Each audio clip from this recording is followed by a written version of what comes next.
ചുണ്ട വിളക്കുവട്ടത്തെ മൂലക്കോവിൽ കുടുംബസംഗമം നടന്നു. മൂലക്കോവിൽ കുടുംബത്തിൽ 160ഓളം അംഗങ്ങളാണ് ഉള്ളത്. അതിൽ 100ഓളം പേർ സംഗമത്തിൽ പങ്കെടുത്തു. ഈ വാർത്ത നിങ്ങൾക്കായി അവതരിപ്പിക്കുന്നത് സ്വന്തം ജോസ്കോ ജ്വല്ലേഴ്സ്.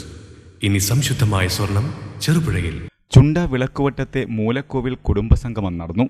മൂലക്കോവിൽ കുടുംബത്തിൽ 160ഓളം അംഗങ്ങളാണ് ഉള്ളത്. അതിൽ 100ഓളം പേർ സംഗമത്തിൽ പങ്കെടുത്തു. മൂലക്കോവിൽ ശ്രീനിവാസന്റെ വസതിയിൽ നടന്ന സംഗമം മൂലക്കോവിൽ ശ്രീനിവാസന്റെയും മൂലക്കോവിൽ സുജേഷിന്റെയും നേതൃത്വത്തിലാണ് സംഘടിപ്പിച്ചത്. സുജേഷ് മൂലക്കോവിൽ അധ്യക്ഷത വഹിച്ചു. കോളേജ് അധ്യാപകനായ സന്തോഷ് മാസ്റ്റർ സംഗമം ഉദ്ഘാടനം ചെയ്തു. കുടുംബ ബന്ധങ്ങൾ കൂടുതൽ ഊട്ടിയുറപ്പിക്കേണ്ടതിന്റെ ആവശ്യത്തെക്കുറിച്ച് അദ്ദേഹം തന്റെ ഉദ്ഘാടന പ്രസംഗത്തിൽ എടുത്തു പറഞ്ഞു. പുതിയതിൽ ഒരുപാട് നന്മകളുണ്ട്. ആ നന്മകളുടെ കൂടെ പഴയതിന്റെ നന്മയും പുതിയതിന്റെ നന്മയും ചേർന്ന് പോകുന്ന ഒരു കാലം വരട്ടെ. ആ പഴയ സ്നേഹത്തിന്റെയും സൗഹൃദത്തിന്റെയും അന്തരീക്ഷം അതേപോലെ വരട്ടെ. സോഷ്യൽ മീഡിയ ഉപയോഗിക്കട്ടെ, പക്ഷെ അതൊരു അഡിക്ഷൻ ആയിട്ടും അതൊരു ബാധ്യതയായിട്ട് മാറുന്ന ഒരു തലത്തിൽ നിന്ന് നമ്മളെ മക്കളെ നല്ല മക്കളായി തിരിച്ചു കൊണ്ടുവരാൻ നമുക്ക് സാധിക്കട്ടെ. ഒരു കുടുംബസംഗമം നടത്തുന്നതിന്റെ വേദന, അതിന്റെ ഉദ്ദേശം എന്ന് പറയുന്നത് അതുപോലുള്ള നന്മകൾ, പഴയകാല നന്മകൾ കുട്ടികളെ അറിയിക്കാനും അതിന്റെ തിരിച്ചറിവ് അവരിലോട്ട് കൊടുക്കുവാനും വേണ്ടിയാണ്. അതിന് സാധിക്കട്ടെ എന്ന് ആശംസിക്കുന്നു. പിന്നെ ബാലചന്ദ്രൻ ചുള്ളിക്കാടിന്റെ ഒരു ചെറിയ വരിയുണ്ട്. യാദൃശ്ചികം എന്നാണ് അയാൾ ഈ പേരിട്ടിരിക്കുന്നത്. ജീവിതം തികച്ചും യാദൃശ്ചികമാണ്, തികച്ചും അപ്രവചനീയമായതെന്തോ നിങ്ങൾക്ക് വേണ്ടി കാത്തുവച്ചിരിക്കുന്നു ജീവിതം എന്നാണ്.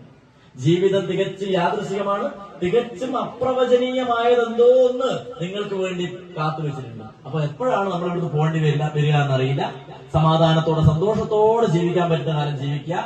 പരസ്പരം കുറ്റപ്പെടുത്താതെ, എന്താ പറയാ, പരമാവധി ആൾക്കാരോട് അടികൂടി ചെറിയ നിസാര കാര്യങ്ങൾക്ക് വരെ ശത്രുത ഉണ്ടാക്കി ജീവിതകാലം മുഴുവൻ ആ ശത്രുതയും കൊണ്ട് മുന്നോട്ട് പോവാതെ സ്നേഹത്തിന്റെയും സമാധാനത്തിന്റെയും ഒരു ലോകം തിരിച്ചു പിടിക്കാൻ നമുക്ക് പറ്റട്ടെ. മൂലക്കോവിൽ ശ്രീനിവാസൻ മൂലക്കോവിൽ, പി വി ശ്രീധരൻ എന്നിവർ പ്രസംഗിച്ചു. തുടർന്ന് മുതിർന്നവരുടെയും കുട്ടികളുടെയും വിവിധ കലാപരിപാടികളും നടന്നു. 13-ാം വയസ്സിൽ ഏകദേശം 1935 ഞാൻ അന്വേഷിച്ചപ്പോൾ കിട്ടിയ ഡേറ്റ് അതാണ്. ഒരു വർഷം 1935. ആ 35-ലാണ് അമ്മാവൻ ആചാരപ്പെട്ടത്. അതിന്റെ സന്തോഷം എന്ന നിലയിൽ അച്ചാച്ചൻ അമ്മാവന് ഒരു 3 ഏക്കർ സ്ഥലം, അതായത് ഇപ്പൊ നമ്മുടെ ചക്കാല നിൽക്കുന്നതിന്റെ തൊട്ട് താഴെയുള്ള ആ സ്ഥലം അമ്മാവന് വെറുതെ കൊടുക്കുകയുണ്ടായി. അമ്മാവൻ നമ്മളെ വിട്ടുപിരിഞ്ഞത് 2016-ലാണ്.